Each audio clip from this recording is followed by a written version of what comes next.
Now, from Wish TV, your local news source, this is All Indiana Politics. Good Sunday morning. Welcome to another edition of All Indiana Politics. I'm Phil Sanchez. It's been a busy first 6 months in office for Carmel Mayor Sue Finkam. She says she's already gotten a lot of engagement on housing, community surveys, and even from the children of Carmel. She sat down with our government reporter, Garrett Bergquist, to talk about her plans so far and also moving forward. With us now is Mayor Sue Finkam. Mayor, thanks for letting us come by today. Thank you for the opportunity. How have these first 6 months in office gone? Great. It's been exciting. It's been fun, educational. I campaigned on a plan, so even before we got in office day one, we were working the plan. So back in February, you launched a citywide housing task force. Their draft report is due at the end of July. What for you have been the biggest takeaways so far, both from their meetings and from any other work that you've done in the meantime on housing? So when we were going door to door during the campaign, there was so much commentary and questions about housing. We felt it was important we get more data around the issue and also educate ourselves and our community members. I think what's been most surprising in that process is truly what a national problem this is. It is in every newspaper, in every news story, all over online, from city to city. And so I think, one, I'm really proud that we're taking the lead on having these conversations in our community. And two, I think this is just the tip of the iceberg moving forward. This has to be a conversation that continues in our community. Clearly, trends in the fact that we haven't been building enough housing stock over the years for rent or for sale is coming to fruition here as well. We also have a highly desirable community, and people will love it and don't want to leave, and especially with the higher interest rates, we just have a supply problem as well. So that's driving up prices too. I'm looking forward to working with our team on this report. But we're going to add just a little bit time to the process to make sure we have our community, allow time for our community to weigh in. What sort of response have you been getting from the community survey you launched this spring? We are super excited about the response we got from the community survey. We had almost 7,200 people respond to it, 3 times more than we would hoped to get. So super appreciative for anyone who weighed in and gave us their 2 cents there. We have since released the results of the survey, and I think people are just really proud to live here, really proud to see that other residents feel the same way. You know, some of the key statistics that came out of the survey results are 97% of people feel Carmel offers a high quality of life. I think that's incredible. Also, 66% of people moved here because it was a safe community. 72% of people stay here because it's a safe community. That's our number one thing driving our high quality of life here is public safety. And I also shared with our staff, because we did all team meetings where all 700 people got together. And I said, this public safety statistic isn't just police and fire. It's the fact that our CRC has taken blighted pieces of land and built beautiful buildings. It's our street department, you know, with the flower baskets and the public art that they maintain.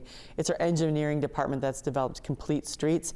All of that and more goes into the safety statistic, and every single member of the city of Carmel should be proud of that. Tell me about the role that that survey is going to play in public policy decision making.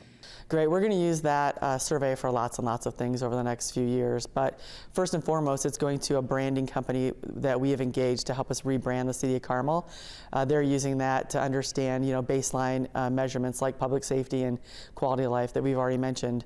We're also using it for each department. Each department can get questions about you know, what people feel about their department and how they should function and operationalize their initiatives. So we'll continue to use it, and then use it to, as a baseline, and test, you know, next year and the year after how we're doing against improvement. Before you were elected in November, you and I talked about your plans to establish economic alliances with other nearby mayors. Have you made any progress on that? You know, I'm blessed to have mayors around me who are great leaders and want to collaborate. So Mayors Fadness, Jensen, and Willis, also Mayor Stair in Zionsville, and I have a close working relationship, and I'm super appreciative of that.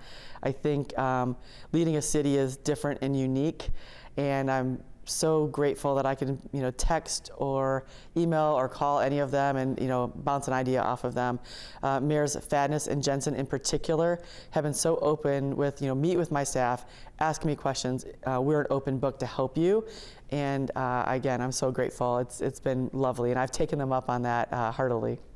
What's one thing from your first 6 months that you're particularly proud of, and what's one thing that came up during those first 6 months that you didn't expect? I guess I'm just really proud of the way the community is weighing in, and they feel like this is a joint effort between the community and the mayor's office, and that is meaningful to me. I campaigned on a platform of community engagement. It was heard, and people are weighing in with ideas, suggestions, and an occasional add-a girl here or there, and I'm very, very appreciative of that.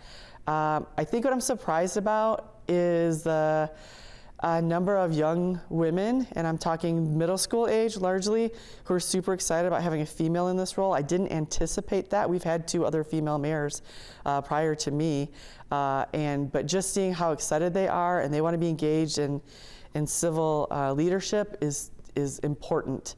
I've recently started an initiative where I'm bringing 5th graders to deliver my report to City Council. And last night we had a young 5th grader from Collegewood Elementary, and she did a fantastic job. And you could just see her confidence build and her excitement at having that, even if it's only 2 or 3 minute opportunity in front of the council to speak. It's super important. You never know where these types of things may lead, but I hope in 15 to 20 years, Carmel has managed to grow and release tons of civic leaders across the country because of little opportunities they got to engage with city government here, and that matters. What does that do to you when you see young women, and particularly young girls, middle school age, what have you, already getting interested in civic life? It excites me. It's fantastic, and we want to capitalize on that and find ways for them to grow in other ways, whether it be business leadership or arts. The sky is limitless there. So I feel like we need to pay attention to that and engage youth, young men and young women, as best we can to prepare them to lead in whatever endeavors they choose. I think if a mayor does their job right, they convene people around important topics and they promote the city. And we have to have the youth as one of our targeted demographics there if we're going to do this right. Right now, what's the biggest thing on your to-do list? The biggest thing on my to-do list right now is really to keep plugging down our list of 57 items. But I would say of that is financial transparency. We're getting ready to do a couple things. One, launch a transparency portal later in July, early August, hopefully. That right now I think it has 400,000 data points in it and $250 million each of revenue and expenses in it as we're looking at it today. We'll continue to add some things, and that'll be something we grow month after month. Paired with that is also then preparing for our 2025 budget planning process. We're changing the process from our directors just getting a X% of increase directive to zero-based budgeting. If you've got an important project or initiative, you have to justify it and we'll put it in the budget, but you're not just necessarily going to get 3% extra over the year before. Those things are really important in protecting the taxpayer, and I think those are top of pile for me. Coming up, the dispute over plans for a soccer stadium in Indianapolis drawing the attention of the Attorney General. Welcome back. Attorney General Todd Rokita wading into the fight over a Major League Soccer stadium here in Indianapolis. In a memo to a state lawmaker, he says the city's decision to change the boundaries of a special tax district might violate the intent of state law. Garrett Bergquist explains. Monday night's vote effectively reset the boundaries of a tax district to help pay for the stadium. One state senator tells me that's not what he voted for. Mayor Joe Hogsett has already ruled out any further development at the Diamond Chain Factory site, at least with public money. His administration told city-county councilors if a stadium comes, it will be at the heliport site. For me as a state legislator, and I don't speak for my caucus or any of my other colleagues, when I saw what they're doing with the language from SB 7, to me it did not coincide with what I thought the spirit of that bill was, not the spirit, but what the technical bearings of that bill. And that's why I asked the Attorney General to have that memorandum. The memo from Attorney General Todd Rokita says, in his view, Once the city approved the original tax district boundaries, they should have immediately gone to the state budget committee for final approval. Hogsett plans to send in only the new boundaries. His office tells me Rokita's opinion is an advisory opinion only and has no bearing on the city's next steps. In the meantime, the Metropolitan Development Commission still has to approve the tax district before it goes to the state. After that, it's up to the Hogsett administration to actually get an expansion team. What was a little unexpected was the copious amounts of support that the club's name and branding would continue in some shape or form. This is what the battalion has been asking for from the beginning of this whole situation. Zimba says the Brickyard Battalion has never favored one stadium site or another, but its members want the team's name, colors, and traditions to remain.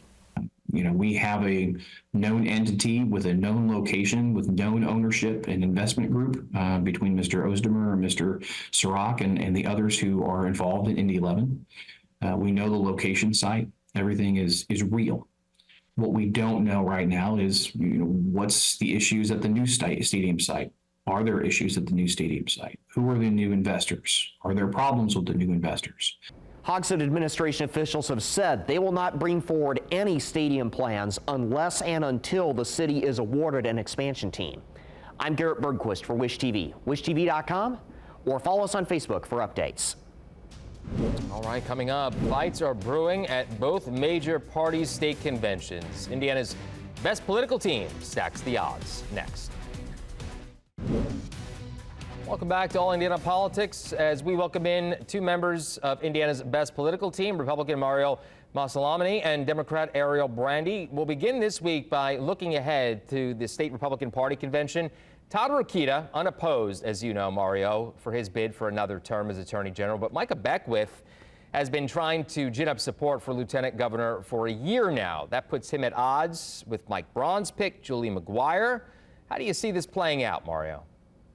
Well, what I can tell you is that both candidates are barnstorming the state of Indiana, meeting with as many delegates as they possibly can. Usually around this time, with about a week to go before the convention, you see a lot more negative being thrown out from either candidate. In this case, neither candidate has gone negative. They're only talking about their experience and why they're the best candidate for this position.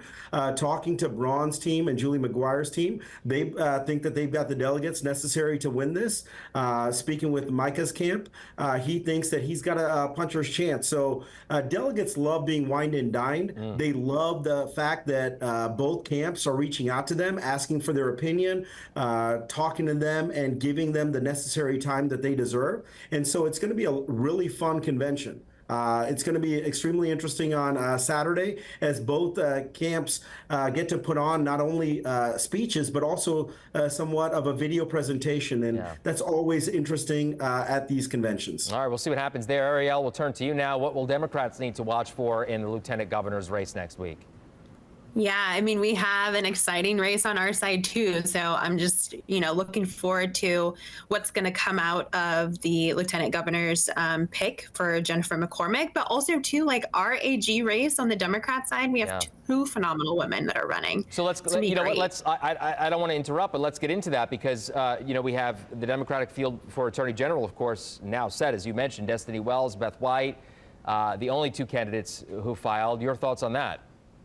Yeah, I think it's great. Two highly qualified women, one who's held elected office before and another one who's ran statewide and has gained great traction. Destiny Wells right now, I think, is sitting at the top when you're looking at how she just came out from running in 2022 and jumping back in to say, I'm on the ballot again, engaging areas of the state where we know she's been able to win. So like Mario said, the delegates love to be wine dined and treated as if they are, what they are, the electorate of the party when it comes to these races. So I'm excited to see how it shakes up and to see who comes out on top. Two great candidates that are going to be running on the Dem side. Really hoping that we get someone who can stand up against Todd Rokita and take back the AG's house. To that point, Mario, which of those two candidates should Todd Rokita be worried about? He's not worried about either one. I mean, to be honest with you, he's got over $1 million in the bank account.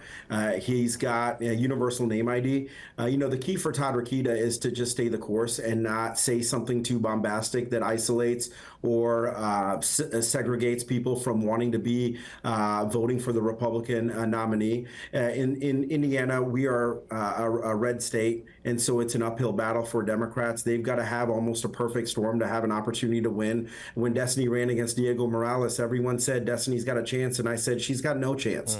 And that played out in that race, and it's going to be the same here. Todd just has to stay the course and not say something too bombastic that isolates people from wanting to come and vote for him. But he's got the money, he's got the name ID, he's got the organization, and Todd Rokita will be the next Attorney General and win re-election. Well, let's talk about something he has been weighing in on. That's the soccer stadium situation. Arielle, what do you make of Rokita's memo on whether the latest stadium plan matches the intent of state law? I mean, it's just another example of Todd Rokita putting his nose somewhere where it doesn't belong. And right now it's with the local politics and things that are not within his jurisdiction. I mean, yeah, he makes a name for himself, but not in a way in which is positive, in which he is actually representing what he needs to when it comes to being the Attorney General. This is just another case and such. Mario, lawmaker who actually wrote the bill, says he did not have any particular location in mind. Given that, what are the chances that we see lawsuits over this, and what role might Rokita's memo play in them? This is a real black stain for the state of Indiana, the way this is being played out, because everyone wants an MLS team. My kids play travel soccer. We are huge soccer fans. We want an MLS team. Both sides need to figure this out, because the MLS will not give us a team if there is this much dispute and this much acrimony, because the MLS wants to bring in a team and publicize it in a way that it's positive and generate a lot of viewership and attendance. And the way that these two sides are going right now, that's not going to happen. And so both sides need to find a compromise and come together to make sure that this is a successful bid for us to be able to get an MLS team. And litigation does not get us an MLS team. No. Going to the media and attacking each side does not get us an MLS team. And so they need to come together. They need to figure out their differences, and we need to present a bid to the MLS that gets accepted. It's almost, it's like a microcosm of politics, actually, right? Caught in the middle, us, the citizens and the fan base, right? Fans, yes. It's unbelievable. Everyone, the largest growing youth sport is soccer. Yeah, if you look around the state of Indiana, soccer is probably one of the biggest sports. Indy 11 has done so well because soccer is so popular. The World Cup is coming, and people in Indiana are excited for that. Yeah, and so get it done. we need to be able to do a good job to get an MLS team, and right now we're not doing that. Yeah, well, we'll see what happens there. Hopefully, fingers crossed on that. Let's turn to national politics now. President Joe Biden has announced new restrictions on asylum claims at the border. Arielle, were you surprised by this move? And does this potentially threaten Biden's support among the party's progressive wing? I was pretty shocked by this. I thought that we were making some good traction and, hopefully getting our president to understand, the push around immigration reform, but not in a way in which it was so restrictive. I do see this being an issue for the progressive arm. We've seen so many of these issues specifically around immigration, foreign policy, that he just can't seem to get right. So, it'll be interesting to see how this shapes up as we're going into the general. But there are some other great things that President Biden has done that I think we'll be able to counter. But I don't think that I would be remiss to say that, this is an issue that people are paying attention to, especially if we're looking at, America being a country where everyone is supposed to be welcome and supposed to be able to live up to that American dream. I don't Mario, think from your perspective, are you concerned as the conservative on this panel that this vote could pull away from potential Trump voters? Not at all. Too little, too late. 3.5 years later, he's now coming 5 months before an election to come out with an immigration policy. Way too little, too late. This is Hoosiers and voters are not stupid enough to believe that Joe Biden actually cares about our southern border. We have seen the failure of this administration in allowing for criminals and drugs to come into our borders and to impact and destroy our communities, including our families, with the fentanyl crisis, with cartel drugs and guns. and weapons coming in here. So way too little, too late. All right, He's well, just trying to we'll see how it placate plays people out. by We got to throwing wrap you out up. We're running out of policy. time. Good to see you both. Thank you very much for joining us. We'll see you next time. We'll be right back. Thank you. Thank you for joining us for All Indiana Politics this week. We'll be back here, of course, next Sunday morning, as always, at 9:30. And be sure to tune in at 11 o'clock for The Hill Sunday with Chris Steyerwalt. Have a great rest of your weekend.